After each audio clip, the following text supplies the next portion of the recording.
لله رب العالمين الصلاة والسلام على أشرف الأنبياء والمرسلين وعلى آله الطيبين الطاهرين المعصومين سيما إمام المنتظر الحجة الثاني عشر أرواحنا وأرواح العالمين لتراب مقدمه الفداء. أما بعد فقد قال الله سبحانه تبارك وتعالى بسم الله الرحمن الرحيم قل كفى بالله شهيدا بيني وبينكم ومن عنده علم الكتاب. صلوات پڑھیں.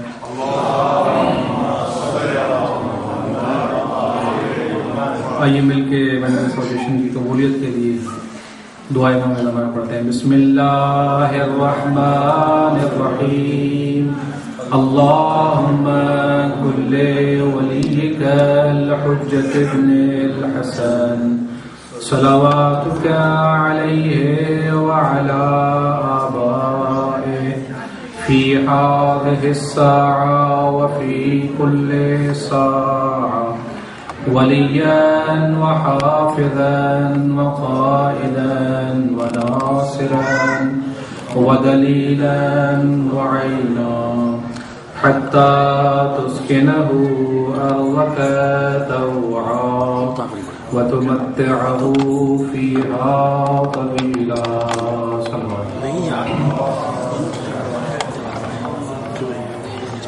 گناہوں کی بخشش و مغفرت کے لیے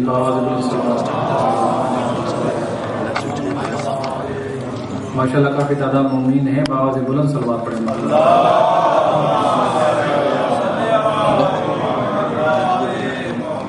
جشن و محفل کی قبولیت کے لیے بآواز بلند صلوات. مومنین کی حاجت روائی کے لیے صلوات پڑھیں.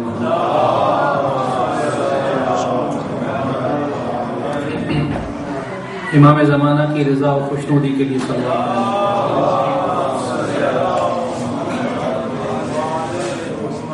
مریضوں کی شفا یابی کے لیے صلوات پڑھیں.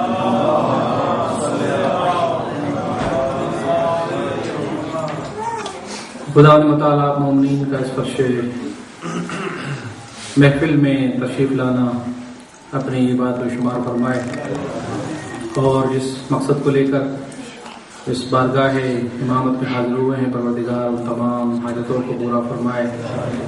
اور خاص طور پر دعا ہے مومنین کے لیے جو مریض ہیں بیمار ہیں یہاں پہ حاضر ہیں. اگر ان کے گھر والے ان کے دوست احباب متعلقین جہاں پر بھی مریض ہیں پروردگار ان سب کو امام رضا علیہ السلام کے صدقے میں شفاء کاملہ عطا فرمائے. اور خصوصی دعا ہے کہ پروردگار عالم تمام اہل بیت کے ماننے والوں کو امام حشتم کی زیارت نصیب فرمائے. صلوات پڑھے محمد و آل محمد.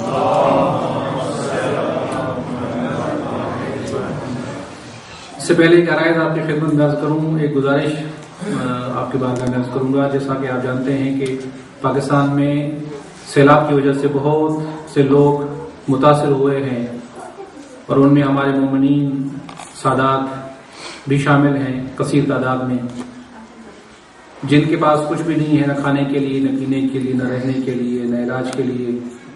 اپنی جان فقط وہ بچا چکے ہیں اور ان کے تن پر جو ایک لباس تھا اسی کے ساتھ اپنی جان کو بچایا ہے. بہرحال مستحق ہیں وہ. ان کے پاس جو کچھ بھی تھا اگر مالدار تھے تو مال بھی ختم ہو گیا, اگر فقیر تھے تو ویسے ہی فقیر تھے.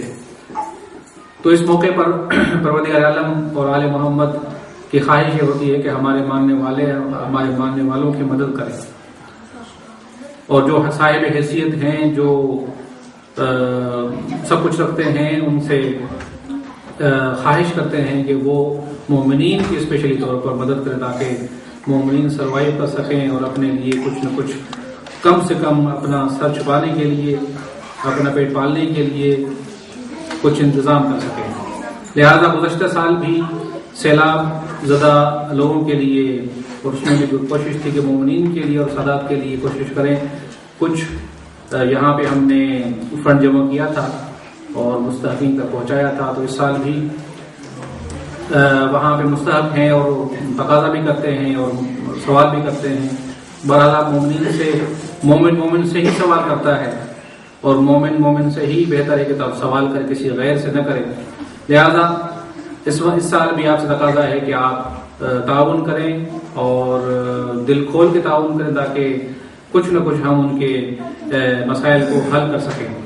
اور 5-10 پاؤنڈ سے ظاہر ہے کہ آپ کو معلوم ہے کہ یہ کام ہونے والا نہیں ہے کہ 5-10 پاؤنڈ سے کوئی ان کی ہیلپ ہو سکے۔ بہرحال بہت زیادہ نقصان ہوا ہے، تقریباً 1 کروڑ کے لوگ متاثر ہوئے ہیں، اور تقریباً 50% جو ایگریکلچر ہے وہ بھی تباہ ہو گئی ہے۔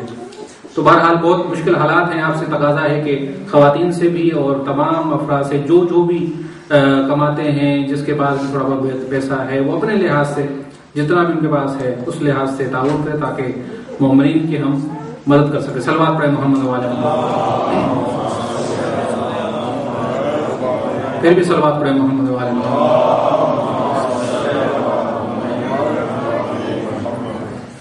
مجلس کے آغاز سے ایک طرف ایک پر بھاری تھا، ایک پر خالی ہو گیا تھا۔ میں نے سمجھا کہ پتہ نہیں پرواز کیسے کریں گے، لیکن ماشاءاللہ ابھی یہ پگڑا بھی برابر ہونے والا ہے۔ صلوات پڑھیں محمد والے محمد۔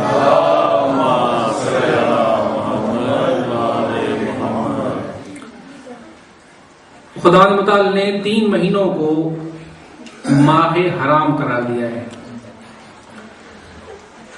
مہینوں کو وضاحت کرنے سے پہلے حرام کے لفظ کی میں وضاحت کروں کہ حرام عام طور پر ہم استعمال کرتے ہیں ممنوع چیزوں کے لیے۔ جو بھی کام اللہ نے منع فرمایا ہے اس کو کہتے ہیں حرام، ماشاءاللہ۔ لیکن جب مہینوں کے لیے استعمال ہوتا ہے حرام مہینے، تو وہاں پر لفظ جو ہے حرام کا ہے اس کا مطلب یہ ہوتا ہے احترام والے۔ ماہ حرام فارسی میں کہتے ہیں احترام والے مہینے، جن مہینوں کا پروردگار عالم نے خاص احترام رکھا ہے۔ وہ کون سے مہینے ہیں؟ 3 مہینے ہیں کہ جو ماہ حرام کہلاتے ہیں۔ سب سے پہلا مہینہ یہی مہینہ ہے جس میں 8ویں امام کی ولادت واقع ہوئی ہے، ماہ ذی القعدہ کا مہینہ۔ پہلا مہینہ یہ، دوسرا مہینہ ذی الحج کا مہینہ ہے، اور تیسرا مہینہ ماہ محرم کا۔ یہ 3 مہینے لگاتار پروردگار عالم نے ان کو احترام والا مہینہ، فضیلت والے اور احترام والے مہینے قرار دیا ہے۔ اور یہاں تک کہ اسلام سے پہلے بھی جو کافر تھے، جو مشرک تھے، جو اللہ کو نہیں مانتے تھے، وہ بھی ان 3 مہینوں کا احترام کرتے تھے۔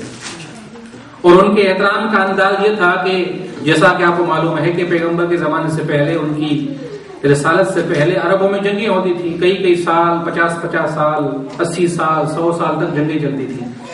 لیکن جب یہ مہینے آتے تھے تو ان مہینوں کے احترام میں جنگ بند کر دیتے تھے، اس مہینے کے احترام کا خیال رکھتے ہوئے۔ لہذا اسلام سے پہلے بھی ان مہینوں کا احترام مشرکوں میں، بت پرستوں میں موجود تھا، اور اسی احترام کو برقرار رکھتے ہوئے پروردگار عالم نے بھی اس 3 مہینوں کو ایک خاص اہمیت عطا فرمائی ہے۔ اسی لیے ماہ حرام ان کو کہا جاتا ہے، احترام والا مہینہ۔ اور ان کا احترام اس طرح سے ہے کہ اللہ تعالیٰ فرماتا ہے کہ جو اس مہینے میں نیکی کرتا ہے اس نیکی کا ثواب دوسرے مہینوں کے مقابلے میں زیادہ عطا فرماتا ہے۔ اور اسی طریقے سے جو ان مہینوں کے اندر کوئی انسان گناہ کرتا ہے تو دوسرے مہینوں کے مقابلے میں اس مہینے کے گناہ کا گناہ زیادہ ہوتا ہے، اس کا عذاب زیادہ ہوتا ہے۔ لہذا اس مہینے میں انسان خاص طور پر خیال رکھے، اگر نیکی کرے تو نیکی کا ثواب زیادہ ہوتا ہے، اور اگر کوئی گناہ کرتا ہے، اللہ کی نافرمانی کرتا ہے، تو اس کا عذاب بھی انسان کے لیے زیادہ ہوگا۔ صلوات پڑھیں محمد والے محمد۔ اس ماہ ذی القعدہ میں امام رضا علیہ السلام کی زیارت بھی مستحب ہے، جیسے امام حسین علیہ السلام کی زیارت ماہ رجب میں، ماہ شعبان میں، ماہ رمضان میں، عید کی شب، عید کے دن، شب قدر کی رات میں، مختلف اوقات میں امام حسین کی زیارت مستحب ہے۔ اس طرح سے امام رضا علیہ السلام کی زیارت اس مہینے میں ماہ ذی القعدہ میں زیادہ فضیلت رکھتی ہے۔ لہذا مومنین کوشش کرتے ہیں کہ اس مہینے میں امام رضا کی زیارت کو جائیں اور وہاں پہ جا کر زیارت سے مستفید ہوئے۔ زیارت کے حوالے سے ایک حدیث آپ کی بارگاہ میں عرض کروں کہ امام فرماتے ہیں کہ جو شخص امام رضا علیہ السلام کی زیارت کرے گا، پروردگار عالم اس کو 70 حج کا ثواب عطا فرماتا ہے۔ راوی نے جب یہ سنا تو تعجب ہوا اس کو. 70 حج کا ثواب ایک زیارت کا. تو امام نے اس کے تعجب کو دیکھتے ہوئے اس کے تعجب کو بڑھانے کے لیے ارشاد فرمایا 70 حج نہیں بلکہ 70,000 حج کا ثواب عطا فرمایا. لیکن ساتھ میں امام نے فرمایا کہ یہ 70 حج کا ثواب ان حجوں کا ثواب ہے کہ جو مقبول حج ہے. جب انسان اپنا حج کرتا ہے نہیں معلوم اپنا حج مقبول ہوا یا نہیں, قبول ہوا ہے یا نہیں, کیا پتا واجب ادا ہوا ہے یا نہیں. قبول کی منزل تو الگ, واجب ہمارا ادا ہوا یا نہیں. ششو پنج میں ہوتا ہے انسان, معلوم ہے کہ احکام کا پتہ نہیں ہے اور مناسک کی حج صحیح طرح سے انجام دیے یا نہیں دیے, بہرحال انسان کو شک ہوتا ہے. لیکن اگر کوئی شخص امام رضا کی زیارت کرتا ہے تو اس کو مقبول حجوں کا ثواب عطا فرماتا ہے. لیکن اس کا مطلب یہ نہیں کہ انسان اپنا واجب حج چھوڑ دے اور امام رضا کی زیارت کو جائے. واجب کا اپنا مقام ہے اور مستحب کا اپنا مقام. امام علی علیہ السلام ارشاد فرماتے ہیں کہ وہ مستحب کام جو واجب کو رکاوٹ ہو, جو واجب کو انجام دینے میں رکاوٹ ہو, وہ مستحب کام قابل قبول نہیں ہوتا. پہلے واجبات اس کے بعد مستحبات کی فضیلت ہے. اور یہ جو تفاوت زیارت کے ثواب کے سلسلے میں نے 2 جملے عرض کیا آپ کی بارگاہ میں کہ ایک مرتبہ امام نے فرمایا 70 حج کا ثواب, دوسری مرتبہ ارشاد فرمایا 70,000 حج کا ثواب. یہ سب کے لیے نہیں ہے, یہ ہر انسان ہر زیارت کرنے والے کے لیے نہیں ہے. یہ اس زیارت کرنے والے کے لیے ہے کہ جو امام کی صحیح معرفت رکھ کر حج زیارت کرے. یہ ثواب اس کو اللہ تعالیٰ ادا فرماتا ہے. اور ہر ایک کا درجہ اپنا ہے, ایک عالم ہے, ایک جاہل ہے, ایک پرہیزگار ہے, ایک گناہگار ہے, ایک امام کی معرفت کم رکھتا ہے, ایک امام کی معرفت زیادہ رکھتا ہے. تو جب دونوں زیارت کرتے ہیں تو ان کی معرفت کے لحاظ سے, ان کے پرہیزگاری کے لحاظ سے, ان کے علم کے لحاظ سے پروردگار عالم ان کو ثواب عطا فرماتا ہے. تو یہ تفاوت 70 کبھی 70,000 کبھی 50, یہ تفاوت بیان کیا گیا ہے فرق, یہ انسان کے درجے کے لحاظ سے. صلوات پڑھے محمد والے محمد. اور اسی ماہ ذیقعدہ میں ایک نماز کے بارے میں کہا گیا ہے کہ اس ماہ ذیقعدہ کے کسی بھی سنڈے کو یہ 4 رکعت نماز ہے کہ جس کے پڑھنے کا بہت زیادہ ثواب ہے. 4 رکعت نماز پڑھنے کا طریقہ ہے, سمپل ہے, آسان نماز ہے, کوئی مشکل نہیں ہے. طریقہ اس کا یہ ہے کہ 4 رکعت نماز پڑھے 2 رکعت کر کے, اور ہر رکعت میں 1 مرتبہ سورہ الحمد اور 3 مرتبہ سورہ قل هو اللہ احد, اور سورہ قل هو اللہ 3 مرتبہ پڑھنے کے بعد 1 مرتبہ سورہ قل اعوذ برب الفلق اور 1 مرتبہ سورہ قل اعوذ برب الناس.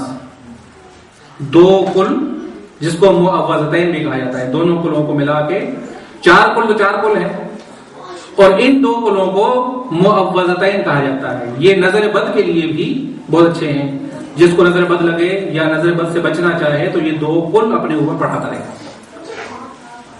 تو ہر رکعت میں سورہ الحمد 1 مرتبہ. اچھا, نماز پڑھنے سے پہلے غسل کرنا چاہیے.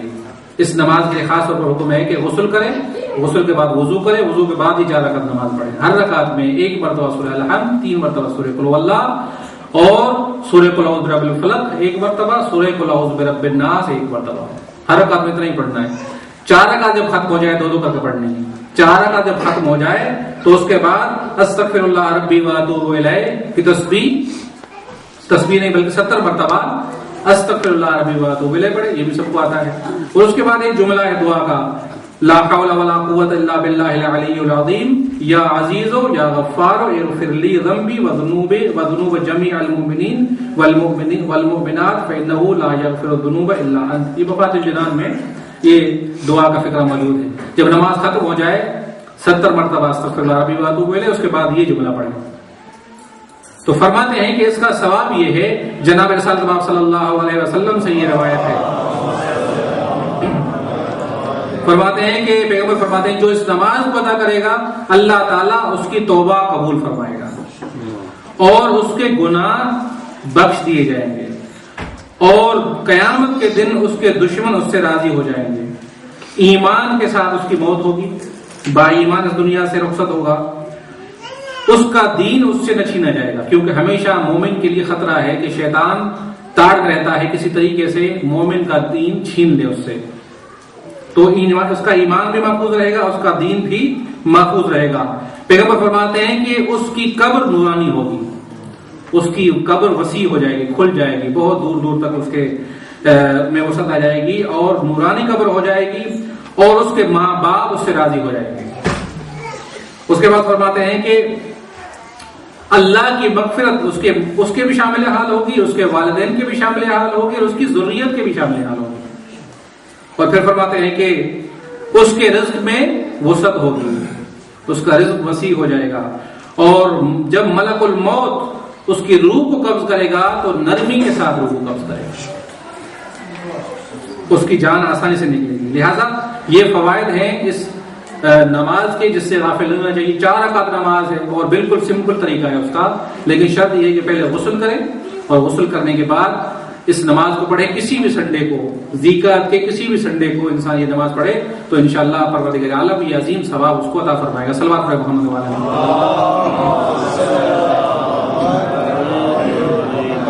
ایک اور عرض کروں آپ کی بارگاہ میں اس ماہ ذیقعت کا عمل، وہ یہ کہ حدیث میں آیا ہے کہ جو شخص اس ماہ ذیقعت میں یا ماہ ذی الحج میں یا ماہ محرم میں، یہ 3 مہینوں میں سے کسی ایک میں بھی، 3 مہینوں کی وسعت ہے، 3 مہینوں میں کسی ایک مہینے کے 3 دن، جمعرات کا دن، جمعے کا دن اور سیٹرڈے کا دن، 3 دن لگاتار اگر کوئی انسان روزہ رکھتا ہے تو پروردگار عالم اس کو 900 سال کی عبادت کا ثواب عطا فرماتا ہے۔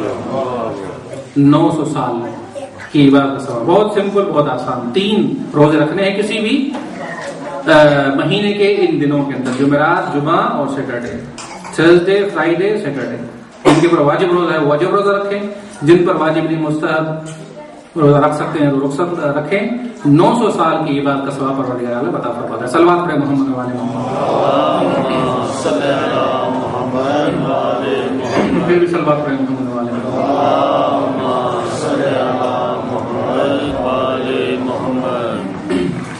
میں نے آپ کے سامنے قرآن مجید کی مشہور معروف آیت کریمہ کی تلاوت کا شرف حاصل کیا، جس میں پروردگار عالم ارشاد فرماتا ہے قل کفی باللہ شہیدا بینی وبینکم ومن عنده علم الکتاب۔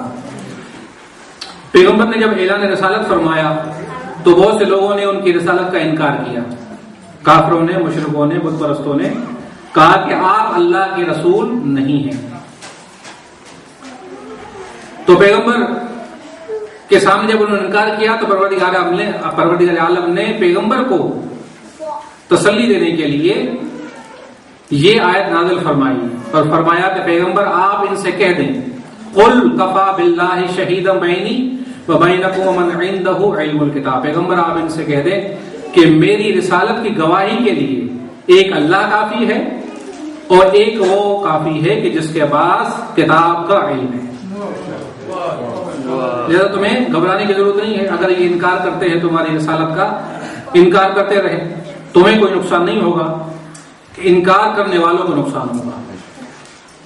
ہدایت ان کو نہیں ملے گی اور نہ ملنے کے نتیجے میں ان لوگوں کو مرنے کے بعد جو عذاب دیکھنا پڑے گا تو ان کو نقصان ہوگا۔ تمہیں گھبرانے کی ضرورت نہیں، فقط آپ یہ کہہ دیں کہ اللہ میری رسالت کی گواہی کے لیے کافی ہے اور وہ شخص جس کے پاس اللہ نے پوری کتاب کا علم عطا فرمایا ہے۔ لہذا یہ آیت نازل ہوئی اور اس آیت میں پروردگار عالم نے 2 گواہوں کا ذکر کیا، ایک اپنی ذات کا ذکر کہ اللہ پیغمبر کی رسالت کا گواہ ہے، اور ایک وہ گواہ ہے کہ جس کے پاس پوری کتاب کا علم ہے۔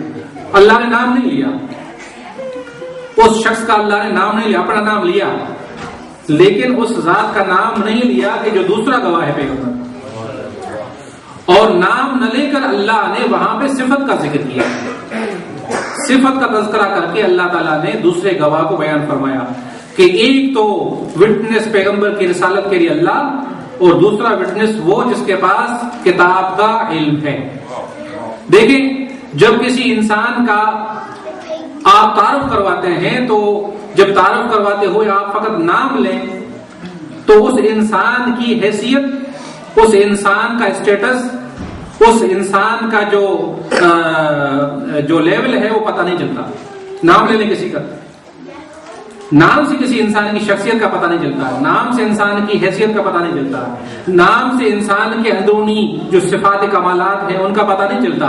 جب آپ کسی شخص کا نام نہیں لیتے بلکہ اس کی صفت کا ذکر کرتے ہیں تو اس صفت کے ذریعے سے اس ذات کا پورا تعارف ہو جاتا ہے، اس شخص کا پورا تعارف ہو جاتا ہے. لہذا نام لینے کی ضرورت نہیں پڑتی. لہذا جب بھی کسی کا تعارف کروایا جاتا ہے تو اس کا نام نہیں لیا جاتا، اور اگر نام لیا جاتا ہے تو نام سے زیادہ جو اس شخص کی تعریف کرنے والی چیز ہوتی ہے وہ اس کی صفتیں ہوتی ہیں. مثال کے طور پر آپ کسی کے لیے تعارف کروانا چاہیں، ڈاکٹر ہو، آپ اس کا نام لے لیں، کون پہچانے گا کہ یہ ڈاکٹر ہے؟ اگر ایک انسان کو آپ تعارف کروائیں عالم ہو، آپ یہ نہ کہیں عالم، فقط اس کا نام لے لیں تو کون پہچانے گا کہ یہ عالم ہے؟ اگر کوئی انسان شاعر ہو اور آپ اس کا نام لے کر تعارف کروائیں، یہ نہ کہیں کہ یہ شاعر ہے، تو کوئی پہچاننے والا پہچان نہیں سکتا کہ یہ شاعر ہے. تو جب آپ شاعر کہیں گے تب سننے والوں کو پتا چلے گا کہ اس میں شاعرانہ صفت پائی جاتی ہے. آپ جب عالم کہیں گے تو آپ کو سننے والوں کو پتا چلے گا کہ یہ عالم ہے، ان میں علم پایا جاتا ہے. جب آپ کہتے ہیں کہ یہ ڈاکٹر ہے، صفت کا ذکر کریں گے، اس کی کوالٹی کا ذکر کریں گے تو سننے والوں کو پتا چلے گا کہ یہ شخص ڈاکٹر ہے. تو لوگوں کو ان کی اسٹیٹس کا، ان کی شخصیت کا پتا چلے گا. لہذا پروردگار عالم نے اس آیت کریمہ کے اندر علی علیہ السلام کا نام لے کر نہ لے کر ان کی صفت کا ذکر کر کے پروردگار عالم ارشاد فرمانا چاہتا ہے کہ علی کی وہ ذات ہے کہ جس کے پاس پوری کتاب کا علم ہے. صلوات پڑھیں.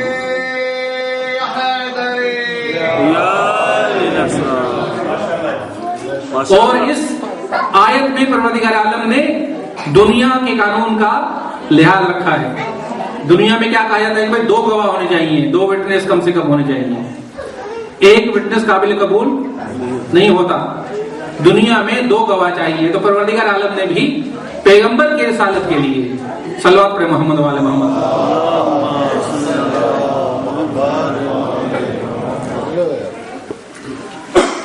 دنیا کے قانون کے مطابق پروردگار نے 2 گواہوں کا ذکر کیا. ایک اپنی ذات کو گواہ بنایا پیغمبر کی رسالت کے لیے، اور ایک اس کو گواہ بنایا جس کے پاس پوری کتاب کا علم ہے. پھر بھی صلوات پڑھیں محمد والے محمد. اللہم صلی علی محمد وعلی محمد. خواتین سے گزارش ہے کہ بچے اگر یہاں پہ موجود ہیں تو اور دوسرے ہال میں نیکسٹ ڈور میں بھیج دیں تاکہ آواز نہ آئے. ایک بات آپ ایک صلوات پڑھیں محمد. اللہم صلی علی محمد وعلی محمد. تو پروردگار نے رسالت کے لیے 2 گواہ بنائے، اپنی ذات اور جس کے پاس پوری کتاب کا علم ہے.